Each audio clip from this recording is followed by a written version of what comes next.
आज हम पढ़ेंगे पाजेब ज्ञानेंद्र कुमार की। इसमें जो देखिए इंपॉर्टेंट पॉइंट्स है वो हमने पहले ही हाईलाइट करके रखे हैं और इन्हीं पॉइंट्स पे हमारा विशेष ध्यान होगा। तो आइए पढ़ना शुरू करते हैं। बाल मनोवैज्ञानी की कहानी। पाजेब।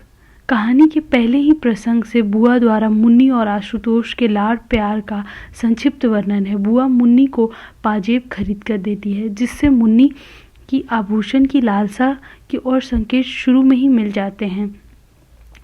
बुआ आशुतोष को उसके जन्मदिन पर साइकिल देने का आश्वासन देती है। परिवार में यदि एक बच्चे को कुछ दिया जाए तो दूसरे बच्चों में ईर्ष्या पैदा होती है। यह ईर्ष्या भी बच्चों की स्वाभाविक लालसा से उत्पन्न होती है। आशुतोष बुआ से कोई वस्तु नहीं पाता, पर साइकिल का आश्वासन पाकर संतुष्ट हो जाता है। मुन्नी द्वारा पाजेब की मांग और आशुतोष द्वारा साइकिल की मांग केवल रुचि भेद का ही अंतर नहीं है, बल्कि जैविक अंतर भी है, और परिवार में लड़की तथा लड़के के पालन पोषण में किया जाने वाला अंतर भी है। परिवार में लड़के का जन्मदिन एक महत्वपूर्ण तिथि है, जिसे उल्लासपूर्वक मनाया जाता है, पर लड़की का जन्मदिन मनाने की परंपरा भारतीय परिवारों में प्रायः नहीं है। मुन्नी पाजेब पाकर फुदकती नाचती सबको दिखाती फिर रही है, और आशुतोष अपने जन्मदिन पर मिलने वाली साइकिल की कल्पना में मगन है। उनकी बाल सुलभ चेष्टाओं का लेखक ने कुशल अंकन किया है।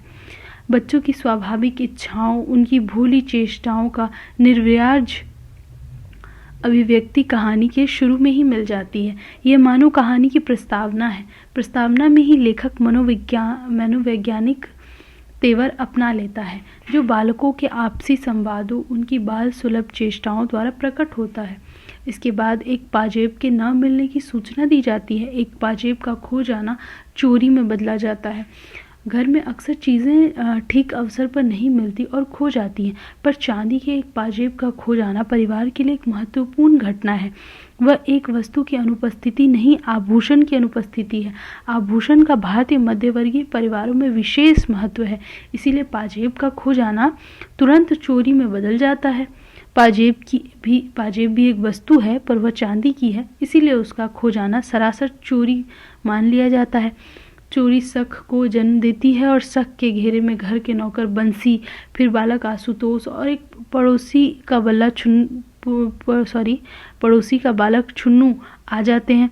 कहानी का संपूर्ण घटनाक्रम इसी संक्षिप्त चोरी की ओर घूमता है। एक मामूली घटना अनेक प्रसंगों में फैलती जाती है। बंसी आशुतोष छुन्नू से पूछताछ होती है। घरों में तनाव बढ़ता है और आशुतोष की माँ और पड़ोसन छुन्नू की माँ के बीच कहासुनी हो जाती है। कहा जा सकता है कि पाजेब एक मामूली घटना पर आधारित एक कहानी है। निश्चित रूप से इस कहानी का आधार बड़ी मामूली घटना है, पर इससे लेखक ने यह संकेत देना चाहा है कि आधुनिक कहानी में घटना मुख्य नहीं, बल्कि घटना में निहित अर्थ मुख्य हो गया है। इस कारण छोटी से छोटी कहानी का आधार हो सकता है। घटना कहानी का आधार हो सकता है। जैसे कोई मामूली व्यक्ति आधुनिक हिंदी उपन्यास का आधार हो सकता है, तो तब घटना का चित्रण, उसका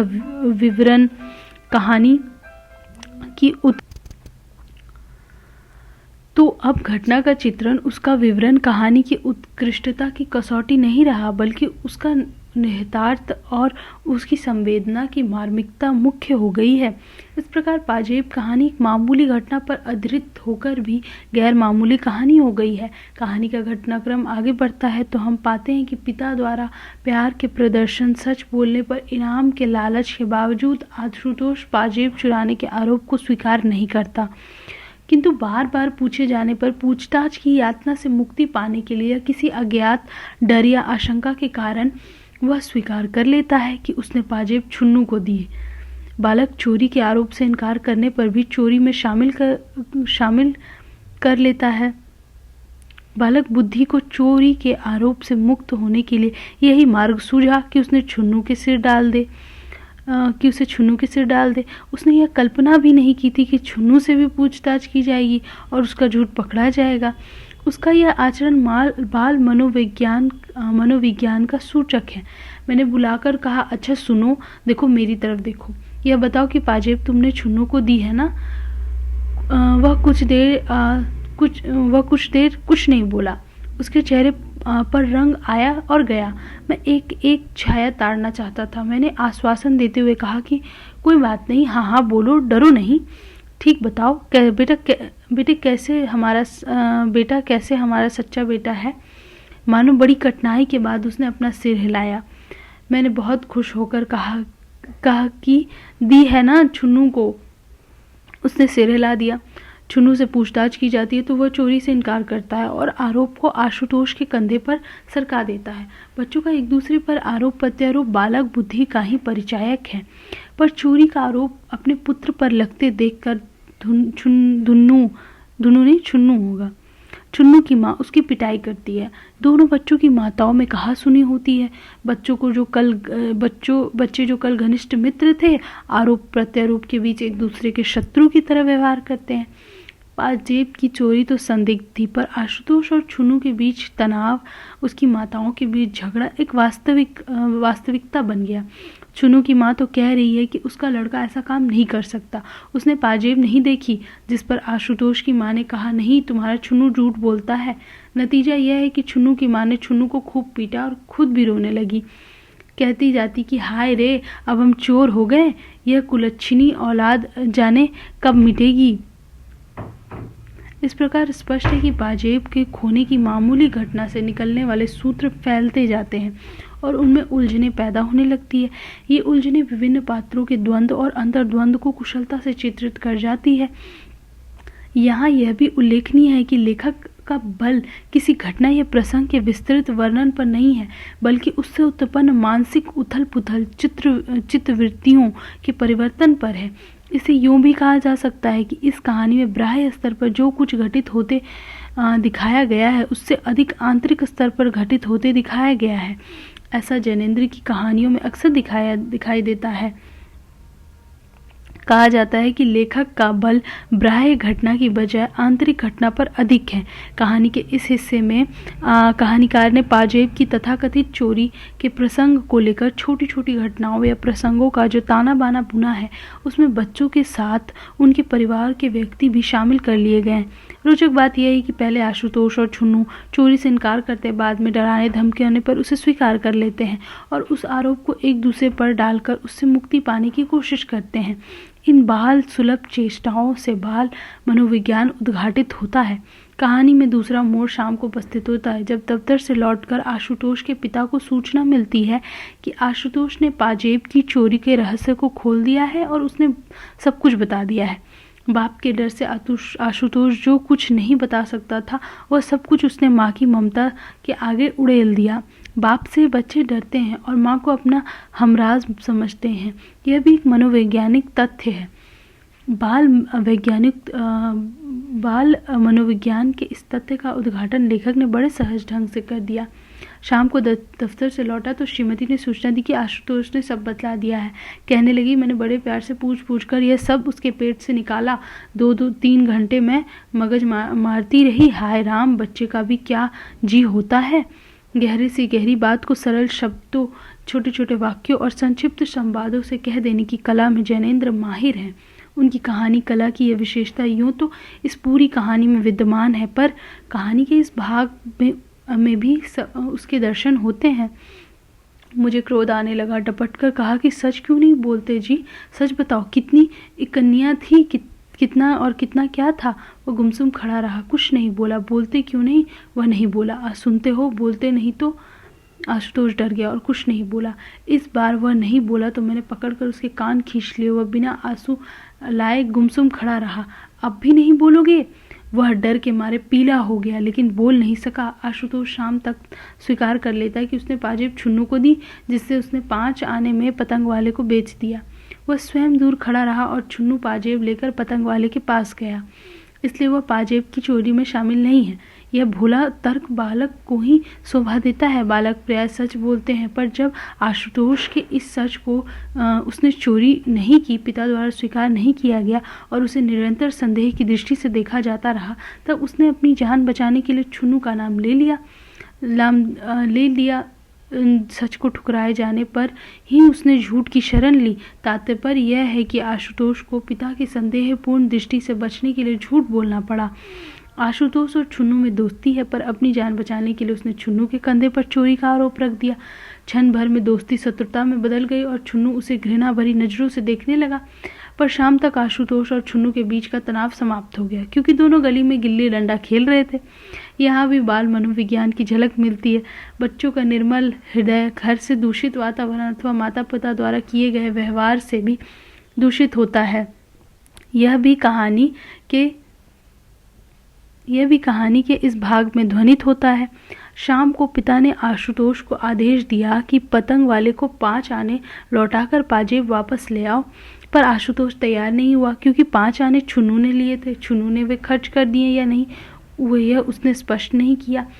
कभी वह हाँ कहता, कभी ना, जिसका एक मतलब यह था कि दोनों ने मिलकर पैसे उड़ा दिए, और दूसरा अर्थ यह था कि वह निर्णय ही नहीं कर पा रहा था कि पिता को क्या उत्तर दे। इसके उत्तरों से यह ध्वनि भी निकलती थी कि एक आवश्यकता आ पड़ी थी, और वह यह नहीं सोच पा रहा था कि दूसरा झूठ कौन सा गढ़े, क्योंकि आशुतोष बच्चा था, कोई चालाक गवाह नहीं जो अवसर के अनुकूल झूठ गढ़ लेता। उसकी दुविधा बढ़ती गई और उस मन स्थिति में वह पतंग वाले से पाजेब वापस लाने को तैयार नहीं हुआ। पिता ने उसे कोठरी में बंद कर दिया, पर आशुतोष जिद्दी बालक की तरह अपनी जिद पर अड़ा रहा। बालक आशुतोष के व्यवहार से उसकी द्वंद्वग्रस्तता मनस्थिति स्पष्ट होती है, और जिद्दी बालक के मनोविज्ञान का भी पता चलता है। आगे पढ़ते मध्य वर्ग भौतिक वस्तुओं के प्रति आसक्ति। कहानी के तीसरे भाग में घटनाक्रम उत्कर्ष की ओर बढ़ता। आशुतोष को चाचा के साथ पतंग वाले के पास जाने के लिए विवश किया जाता है। पहले तो वह जाने की जिद पर अड़ा रहा। समझाने बुझाने फुसलाने डराने के बाद वह चाचा के साथ गया भी तो रास्ते से लौट आया। उसका सबसे बड़ा डर यह है कि पिता के दबाव में आकर वह जो झूठ बोला है उसकी पोल खुल जाएगी और उसका झूठ पकड़ा जाएगा। पिता के दबाव में आकर या बार बार पूछताछ से बचने के लिए अथवा अपने पर किए गए संदेह की दिशा को छुन्नू की ओर मोड़ने के लिए उसने झूठ बोल दिया और समझ लिया कि मुसीबत टल गई। पर एक झूठ दूसरे झूठ को जन्म देता या दूसरे झूठ की भूमिका तैयार कर देता है। इस प्रकार झूठ की एक श्रृंखला बन जाती है और आदमी अनचाहे उसमें फंस जाता है। रास्ते से लौट आने पर पिता द्वारा आशुतोष को फिर कोठरी में बंद कर दिया जाता है। पिता ने यह समझा था कि सख्ती करके वो बेटे को सीधे मार्ग पर ले आएगा, पर उसकी सख्ती बेकार गई। जब कोठरी का दरवाजा खोला गया तो आशुतोष को मजे से सोता हुआ पाया गया। बालक के साथ ज्यादा सख्ती करके भी उसकी जिद पर काबू नहीं पाया जा सकता। यह एक मनोवैज्ञानिक तथ्य है जिसकी ओर कहानीकार ने बड़ी सहजता से संकेत कर दिया। जिद किसी व्यक्ति का प्रकट दृढ़ निश्चय हो सकता है, पर वह एक प्रतिक्रिया भी हो सकती है जो किसी बात का विरोध करने के लिए अथवा झूठ को सच सिद्ध करने के असफल कोशिश का उद्देश्य व्यक्त हो सकती है। आशुतोष का व्यवहार इसी तथ्य की ओर संकेत करता है। जब कोठरी में बंद करना व्यर्थ गया तो पिता ने उसे 1 रुपया देकर फुसलाकर लालच देकर चाचा के साथ पतंग वाले के पास जाने का आदेश दिया। बालक पर सख्ती का असर नहीं हुआ था, पर 1 रुपये का लालच काम कर गया और आशुतोष चाचा के साथ पतंग वाले के पास जाने को तैयार हो गया। यहाँ एक दूसरा मनोवैज्ञानिक तथ्य सामने आया कि बच्चे को वांछित मार्ग पर लाने के लिए सख्ती की वजह से ललचाकर बहलाकर काम चलाना अधिक उपयुक्त है। इस प्रसंग से यह भी प्रकट होता है कि बच्चे को फुसलाना आसान है, पर सख्ती करने से अथवा पिटाई करने से वह जिद्दी और ढीठ हो जाता है। कहानी अपने उत्कर्ष पर अंत में वहां पहुंचती है जब आशुतोष की विवाह प्रकट होकर सूचना देती है कि पाजेब गलती से उसके साथ चली गई थी और वह पाजेब निकाल कर सामने रख देती है। अंत में जब रहस्य खुलता है कि पाजेब की चोरी हुई ही नहीं थी और उसके खोने की चोरी मान लिया गया था, तब आशुतोष और छुन्नू पर लगाए गए चोरी और झूठ बोलने के आरोप कितने व्यर्थ लगते हैं। आशुतोष के हाथ में पतंग देखकर अनुमान लगा लिया कि वह पतंग वाले को पाजेब बेचकर पतंग खरीद लाया होगा। पाजेब कहानी के अंतिम भाग से पता चलता है कि लेखक ने जिस रहस्य को कहानी में दूर तक छिपाए रखा उसे उपयुक्त समय पर उद्घाटित करके औपन्यासिक युक्ति का इस्तेमाल किया, जिससे पाठकों को जिज्ञासा तृप्त का सुख मिलता है। इससे कहानी में रोचकता में भी वृद्धि हुई है। उक्त रहस्य के उद्घाटन से कहानी की दिशा ही बदल जाती है, पर कहानी घटनाक्रम की दृष्टि से उक्त रहस्य के उद्घाटन से कहानी की दिशा ही बदल जाती है, पर कहानी घटनाक्रम की दृष्टि से अपने उत्कर्ष पर पहुंच जाती है। पश्चिम साहित्य सिद्धांत के अनुसार उत्कर्ष के बाद एंटी क्लाइमेक्स का भी विधान है, पर कहानी समाप्त हो जाती है। अर्थात इसकी कथा वस्तु में कोई उतार या एंटी क्लाइमेक्स नहीं है, पर कहानी का अंत बड़ा आकस्मिक और इसलिए रोचक है। कहानी का उत्कर्ष पर पहुंचकर समाप्त हो जाना चौंकाने वाला है, और इसलिए कैसे शुरू की जाए और कैसे उसका अंत किया जाए, यह कहानी लेखक की कहानी कला का महत्वपूर्ण अंग है। इस संदर्भ में जैनेंद्र अपने लेखक के कौशल का परिचय देते हैं। पाजेब कहानी के तीसरे मोड़ पर आशुतोष पर दबाव डाला जाता है कि वो अपने चाचा के साथ पतंग वाले की दुकान पर जाकर 5 आने उसे लौटाकर पाजेब वापस ले आए। इसके लिए वह तैयार नहीं हुआ। बाद में वह गया भी तो रास्ते से भाग आया। उसे डर था कि वह पतंग वाले से क्या कहेगा, क्योंकि उसने पतंग वाले को छुन्नू द्वारा पाजेब बेचने की मनगढ़ंत कहानी पिता को बताई थी। वह सोचता था कि पतंग वाले का सामना किस मुंह से करेगा। उसी उहापोह में वह रास्ते से लौट आया। इससे बालक की मानसिक स्थिति का, उसकी दुविधा का पता चलता है। दुविधा का कारण उसकी यह चिंता है कि उसका झूठ पकड़ा जाएगा, वह झूठ जो उसने पिता द्वारा निरंतर पूछताछ से तंग आकर बोला था। इससे यह मनोवैज्ञानिक तथ्य सामने आता है कि बच्चे प्रायः सच बोलते हैं, पर किसी दबाव या लालच के कारण वे झूठ का सहारा लेने पर विवश हो जाते हैं। झूठ बोलना उनकी विवशता हो सकती है, स्वभाव नहीं। रास्ते से भाग आने के बाद आशुतोष को कोठरी में बंद कर दिया गया, जहां उसने मुक्ति की सांस ली और सो गया। पिता ने जब उसे 1 रुपया देकर ललचाया तो वह पतंग वाले के पास जाने को तैयार हुआ। इस प्रकार पिता द्वारा की गई सख्ती काम नहीं आई। 1 रुपया का लालच उसे पतंग वाले के पास ले जाने के लिए तैयार कर गया। इससे स्पष्ट होता है कि सख्त व्यवहार अथवा मारपीट से बच्चे जिद्दी हो जाते हैं। प्यार, दुलार या लालच से उन्हें वांछित दिशा की ओर मोड़ा जा सकता है। उसी समय बुआ ने प्रकट होकर पाजेब के खोने का रहस्य खोल दिया कि वह गलती से उसके सामने सामान के साथ चली गई थी। यह तात्पर्य कि पाजेब की चोरी हुई ही नहीं थी। पाजेब न मिलने को चोरी मान लिया गया। इस प्रकार उत्कर्ष पर पहुंचकर कहानी समाप्त हो गई। पाजेब की कहानी का उद्देश्य बालकों के मनोविज्ञान को स्पष्ट करना है। उनके मनोविज्ञान को समझकर माँ बाप उनके साथ संतुलित व्यवहार कर सकेंगे। बच्चों में खिलौने की स्वाभाविक लालसा होती है और बच्चियों में आभूषण पाने की। इसलिए मुन्नी को बुआ द्वारा पाजेब मिली है और आशुतोष को साइकिल का आश्वासन। साइकिल जन्मदिन पर मिलती तब वह बाजार से पतंग ले आया। बालक की यह स्वाभाविक चेष्टा है। इस बीच पाजेब खो गई, जिसे घर के लोगों ने चोरी समझ लिया। चोरी का आरोप घर के नौकर बंसी पर, फिर आशुतोष पर लगा। इस मुसीबत से बचने के लिए पिता द्वारा धमकाए जाने पर आशुतोष ने चोरी का आरोप स्वीकार कर लिया, पर उसने छुन्नू को भी फंसा लिया। बच्चे अक्सर ऐसा करते हैं, जिसके कारण उनमें लड़ाई होती और फिर आसानी से सुलह भी। दोनों बच्चे चोरी का आरोप एक दूसरे पर लगाते हैं, जिसको लेकर उनकी माताओं में कहासुनी हो जाती है। दोनों की माताएं यदि बाल मनोविज्ञान को समझती तो उनमें लड़ाई न होती। लेकिन पाजेब के चोरी होने से एक मध्यवर्गीय परिवार में अशांति का वातावरण पैदा हो गया, जिससे यह स्पष्ट हो जाता है कि भौतिक वस्तुओं के प्रति इनके मन में असीम लालसा है, जिसकी तृप्ति के लिए या चाहने पर वे सभी तरह के मनोवैज्ञानिक दबाव का प्रयोग करने से भी नहीं चूकते। दिन भर आशुतोष मुंह फुलाए रहा और पिता के सामने उसने पहले चोरी का आरोप स्वीकार नहीं किया। बाप से डरकर जो वह नहीं कह सका, उसने माँ के सामने कह दिया। वह एक मनोवैज्ञानिक तथ्य है कि बाप से बच्चे डरते हैं और उससे एक दूरी रखते हैं, पर माँ उनकी हमराज होती है। शाम को पिता ने आशुतोष को आदेश दिया कि छुन्नू को साथ लेकर पतंग वाले के पास जाए और छुन्नू से उसे 5 आने वापस दिलाकर अपनी पाजेब लेकर आए। उसकी मुसीबत फिर शुरू हो गई और छुन्नू के साथ गली में गिल्ली डंडे का खेल रुक गया। दोनों बालकों ने फिर एक दूसरे के विरोधी की भूमिका संभाल ली। बच्चों की दोस्ती और दुश्मनी क्षणिक होती है, स्थायी नहीं। यह मनोवैज्ञानिक तथ्य है कि इस कहानी से उजागर होता है। उत्कर्ष पर पहुंचकर कहानी का अंत रोचक हो गया। इस रोचकता में पाजेब आकस्मिक रूप से मिल जाना भी सहायक हुआ। इस रोचक अंत और आकस्मिकता से लेखक की कहानी कहने की कला का परिचय मिलता है। छोटे छोटे वाक्यों, सरल शब्दों, स्वाभाविक संवाद, योजना, मनोवैज्ञानिक तथ्यों के समावेश से जैनेंद्र एक कुशल कहानीकार सिद्ध होते हैं। मध्यवर्गीय मानसिकता और बदलते नैतिक मूल्य। जनेंद्र ने पाजेब के माध्यम से नौकरी पेशा मध्य वर्ग की मानसिकता में आ रहे बदलाव की ओर संकेत किया है। शहरीकरण और पूंजी के बढ़ते हुए वर्चस्व के कारण मानवीय संबंधों में तेजी से बदलाव आने लगा था। नई कहानी के दौर के सभी लेखकों की रचनाओं में इसे बदलते हुए जीवन संदर्भों को यथार्थवादी, विश्लेषणवादी और व्यक्तिवादी दृष्टिकोण से जांच परख कर प्रस्तुत किया गया। जीवन मूल्यों के तेजी से बदलने का वह समय था।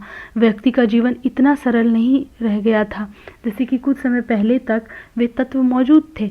आपसी संबंधों में संदेह और अविश्वास पैदा होने लग गया था।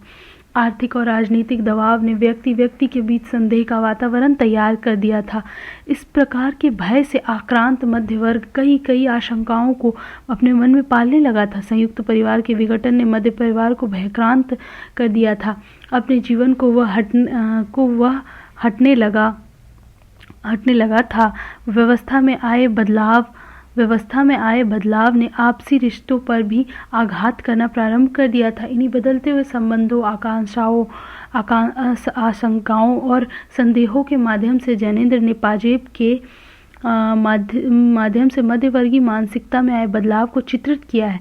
व्यवस्था के अंतर्विरोधों को उखाड़ने में पारिवारिक संबंधों के बीच आ बैठे संदेह ने पिता ने पुत्र पर दबाव डालकर न हुई चोरी को कबूलने के लिए मजबूर कर दिया। यहाँ केवल बेटे द्वारा एक अपराध होने की या चोरी करने की मात्र आशंका से मध्यवर्गीय नीति मूल्यों के टूटने की पीड़ा पिता को घेर लेती है। आशुतोष का प्रत्येक हाव भाव, उसके दोस्त छुन्नू के साथ उसका पतंग उड़ाना आदि बाल सुलभ खेल को संदेह की नज़र से देखा जाना तत्कालीन समय में आर्थिक दबाव के कारण बदलते जीवन मूल्यों की ओर स्पष्ट संकेत करते हैं। नैतिक मूल्यों की वास्तविक शिक्षा बाल्यकाल में ही दी जानी चाहिए। इस समय दंड और पुरस्कार देकर बच्चों में इन मूल्यों का विकास किया जा सकता है जो एक बालक की प्रवृत्तियों के अनुकूल ही है। लेकिन जैसे ही दंड और पुरस्कार को कठोर अनुशासन के तौर पर इस्तेमाल किया जाएगा तो नैतिक विकास की दिशा विपरीत हो जाएगी। परिवार में नैतिक मूल्यों की एकरूपता बालक के नैतिक विकास के लिए अति आवश्यक है। पिता का नैतिक मूल्यों के प्रति अति आग्रह और आशुतोष में इन मूल्यों के विकास के अभाव की शंका ने पिता को कठोर शासन करने पर मजबूर कर दिया। यहाँ हम देख रहे हैं कि अपने पक्ष की सत्यता को प्रमाणित करने के लिए परिवार ने आशुतोष को संदेह के घेरे में लेकर एक अस्त्र की तरह इस्तेमाल किया, बल्कि अस्तित्व को नकार कर उसके निजी क्षेत्र में अर्थात उसके निर्णय लेने अथवा उसके कहे गए सच को न मानकर उसे अंत में झूठ बोलने पर मजबूर किया जाना।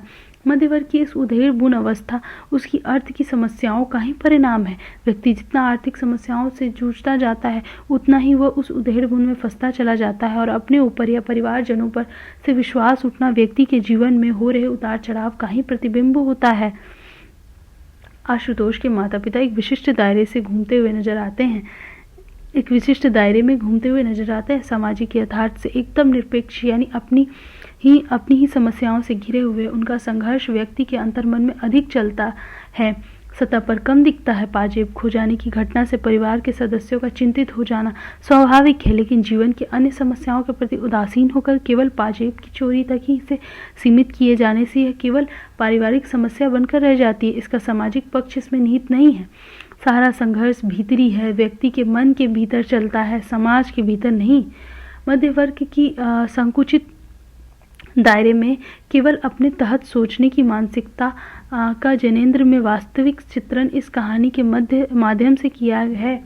जनेंद्र की यह विशेषता है कि व्यक्ति के मन के भीतर चलने वाले द्वंद्व और उथल पुथल को अभिव्यक्त करना यही कहानी का लक्ष्य भी होता है। इसलिए पाजेब कहानी में केवल एक परिवार के आंतरिक संबंधों, आपसी मतभेद, उतार चढ़ाव, व्यक्तिगत समस्याओं को ही महत्व दिया गया है। कहानी में केवल एक घटना और उसके इर्द गिर्द सभी पात्र घूमते रहते हैं।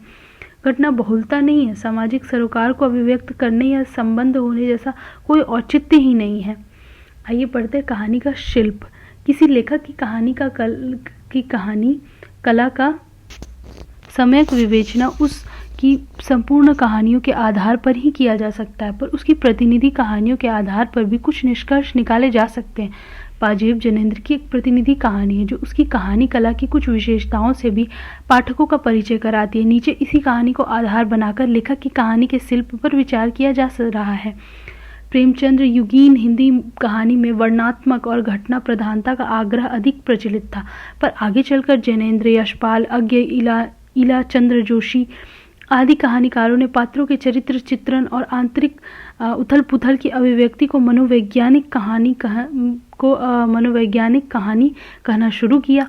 प्रेमचंद्र और उनके युग के कहानीकारों की कहानियों में मनोविज्ञान की उपेक्षा नहीं की गई थी, पर उनमें घटना के वर्णन का महत्व सर्वोपरि था। हिंदी कहानी के मनोवैज्ञानिक तथ्यों के समावेश और मनोविश्लेषण की प्रवृत्ति को प्रचलित करने का श्रेय जैनेन्द्र और उन जैसे कहानीकारों को दिया जा सकता है। पाजेब भी एक मनोवैज्ञानिक कहानी है जिसमें चित्रित घटनाएं गौण अथवा प्रासंगिक हैं। पूरी कहानी बाल मनोविज्ञान पर आधारित है। बालकों की छोटी छोटी इच्छाएं, उनके बाल सुलभ कामों, क्षण में शत्रुता, क्षण में दोस्ती का व्यवहार, खिलौने और आभूषणों से प्रेम आदि बाल सुलभ प्रवृत्तियों को इस कहानी में दिखाया गया है। मुन्नी का पाजेब की फरमाइश करना और आशुतोष द्वारा साइकिल की इच्छा अत्यंत स्वाभाविक है। इन दोनों बालकों के अतिरिक्त छुन्नू के चरित्र का चित्रण भी स्वाभाविक और एवं यथार्थ है। चरित्र चित्रण के लिए जैनेन्द्र ने प्रमुख रूप से दो विधियां अपनाई है। एक तो पात्रों की गतिविधियां अथवा क्रियाकलापों का संक्षिप्त वर्णन तथा दूसरी विधि है पात्रों के संक्षिप्त तथा स्वाभाविक संवाद। पाजेब पाकर मुन्नी का फुदकना और उसे सबको दिखाते फिरना उसकी आभूषण प्रियता को उजागर कर देता है। आशुतोष जन्मदिन पर साइकिल का आश्वासन पाकर संतुष्ट हो जाता है, पर उसे मुन्नी की तरह कोई वस्तु नहीं मिली, इसलिए वह पतंग खरीद लाता है। ये क्रियाकलाप बालकों के स्वभाव के अनुकूल है। इसी प्रकार आशुतोष द्वारा छुन्नू को चोरी के आरोप में शामिल करने पर छुन्नू का बदला हुआ व्यवहार और अपने बचाव की कोशिश में आशुतोष पर प्रत्यारोप लगाना बाल सुलभ चेष्टाएं हैं। आशुतोष द्वारा चाचा के साथ पतंग वाले के पास जाते हुए रास्ते से भाग आना उसके अंतर्द्वंद तथा तनावग्रस्त मानसिकता को प्रकट करता है। कहानी के पात्रों के अनुकूल, अवसर के अनुकूल संवाद भी लेखक की कहानी कला के वैशिष्ट्य हैं। प्राय संवाद लंबे नहीं हैं, कहीं कहीं एक दो शब्दों से, हाँ या ना से या कभी मौन से काम चलाया गया है। आशुतोष और उसके पिता के बीच हुए संवाद ऐसे ही हैं। आशुतोष की माँ और छुन्नू की माँ के बीच हुए संवाद दोनों की संकीर्ण सोच को स्पष्ट करते हैं। वे पात्रों की चारित्रिक विशेषताओं के द्योतक हैं। पाजेब एक चरित्र प्रधान कहानी है जिसमें लंबी चौड़ी घटनाएं नहीं घटती। घर में पाजेब का खो जाना और खोने को चोरी समझ लेना एक मामूली घटना है। इसलिए इस कहानी का कहानीपन घटना के वर्णन में निहित नहीं है, बल्कि बालक पात्रों के चरित्र चित्रण द्वारा बाल मनोयोग की कुशल अभिव्यंजना में निहित। चरित्र प्रधान कहानी की सफलता पात्रों के कुशल चरित्रांकन पर अवलंबित है। जैनेन्द्र की कहानी कला का एक सशक्त पक्ष उनका चरित्र चित्रण है। चरित्र चित्रण के समय भी बाह्य घटनाओं पर लेखक उतना बल नहीं देता जितना आंतरिक दबावों, भीतरी हलचल और भावों के उत्थान पतन पर देता है। कहा जा सकता है कि पाजेब कहानी बाहर की तरफ उतनी नहीं फैलती जितनी वह भीतरी गहराई में उतरती है। विशेषता उनकी अनेक कहानियों में मिलती है। जैनेन्द्र की कहानी कला का एक महत्वपूर्ण बिंदु यह भी है कि वे द्वंद्व और अंतर्द्वंद के चित्रण में बड़े कुशल हैं। उनकी कहानियों और पाजेब में चित्रित द्वंद्व भी बड़े मानवीय संघर्ष नहीं है, पर कहानी के मूल में कोई द्वंद्व निहित होता है। यह बाह्य क्रियाकल्पों में भी व्यक्त होता है, उन पर अधिक वह अंतर्द्वंद के रूप में सामने आता है। पाजेब कहानी में मुख्य रूप से बालक आशुतोष से अंतर्द्वंद को व्यक्त किया गया है, जिससे उसके चरित्र के यथार्थ चित्रण में भी सहायता मिली है। यूं द्वंद्व की स्थिति आशुतोष और उसके पिता के बीच, आशुतोष और छुन्नू के बीच, दोनों बालकों की माता के बीच भी है। कहा जा सकता है कि जैनेन्द्र की रुचि घटनाओं के विस्तृत वर्णन में उतनी नहीं है जितनी घटनाओं के संदर्भ में होने वाले मानसिक परिवर्तनों और अंतर्द्वंद के अंकन में। इस विधि से बाल मनोविज्ञान को स्पष्ट करने में भी मदद मिली है। जैनेन्द्र की कहानियों की भाषा विशेषता पाजेब की भाषा पर विचार किया जाए तो कहना होगा कि गहरी से गहरी बात को सरल शब्दों, छोटे छोटे वाक्यों, संक्षिप्त संवादों और शहर के मध्य वर्ग की बोलचाल की भाषा में कह देने की कला में वे माहिर हैं। उनकी बोधगम्य पैनी भाषा पाठक के मन में उतरती जाती है। उनकी भाषा के पीछे उनकी दार्शनिकता, उनका अध्ययन, जीवन जगत का व्यापक अनुभव बोलता है। इसलिए उनकी भाषा प्राय विशेष अर्थ गर्भित हो गई, जो मुख्यार्थ मुख्यार्थ का अतिक्रमण कर अन्य अर्ध ध्वनियों की ओर अग्रसर होने लगती है। पाजेब कहानी जब उत्कर्ष पर पहुंचती है तो उसका अंत हो जाता है। इसमें उत्कर्ष तो है पर उतार नहीं। इससे कहानी का अंत आकस्मिक हो गया, जो पाठकों की उत्सुकता को शांत करते हुए रोचक हो गया। कहानी कैसे शुरू की जाए, कैसे उसका अंत हो, यह किसी लेखक की कहानी कला का महत्वपूर्ण अंग है। जैनेन्द्र इस संबंध में अपने लेखक के कौशल का परिचय देते हैं। कहानी के अंतिम भाग में बुआ द्वारा यह रहस्य उद्घाटन की पाजेब गलती से उसके सामान के साथ चली गई थी, आकस्मिकता और रहस्य के तत्व के सन्निवेश का संकेत देता है। आकस्मिकता और रहस्य को भी जैनेन्द्र की कहानी कला की विशेषता माना जा सकता है। यह रहस्य कहीं किसी गोपनीय बात के रूप में होता है, जैसे कि पाजेब कहानी में है, और कहीं आकस्मिकता के रूप में, जिसके कार्यकलाप बहुधा रहस्यमय होते हैं। कहानी कला का संबंध कहानी के शीर्षक से भी है। शीर्षक एक नाम है, पर नाम का जीवन में भी महत्व है और साहित्यिक कृति में भी नाम का भी महत्व है। कहानी का नाम उसकी प्रकृति की और कुछ न कुछ संकेत अवश्य करता है। पाजेब कहानी का शीर्षक सार्थक तथा उपयुक्त है। पाजेब के कोने पर पूरी कहानी चलती है और वह कहानी में व्यक्त सारे द्वंद्वों और अंतर्द्वंद्वों की जड़ है। सारा बखेड़ा पाजेब के कारण होता। पाजेब मुन्नी की आभूषण प्रियता का भी प्रतीक है। कहानी में पाजेब एक संज्ञा मात्र नहीं रह गई है, वह प्रतीक में रूपांतरित हो गई है। साहित्यिक कृतियों में प्रयुक्त सामान्य शब्द कैसे सामान्य अर्थ से ऊपर उठकर विशेष अर्थ ग्रहण कर लेते हैं, यहाँ यह पाजेब शब्द प्रयोग में देखा जा सकता। अतः कहानी के शीर्षक से भी कहानीकार की सूझबूझ और उसकी उन्नत कहानी कला के दर्शन होते हैं। कहानी के अंत में भी रोचक और कहानी का अंत भी रोचक और कलात्मक है। तो आज हमने ये पाजेब ख़त्म कर दिया है स्टोरी, और अब हम अगले वीडियो में रोज़ जो आगे की कहानी है उसके बारे में पढ़ेंगे। वीडियो को सुनने के लिए थैंक यू, और हमारे चैनल को ज़रूर सब्सक्राइब करें।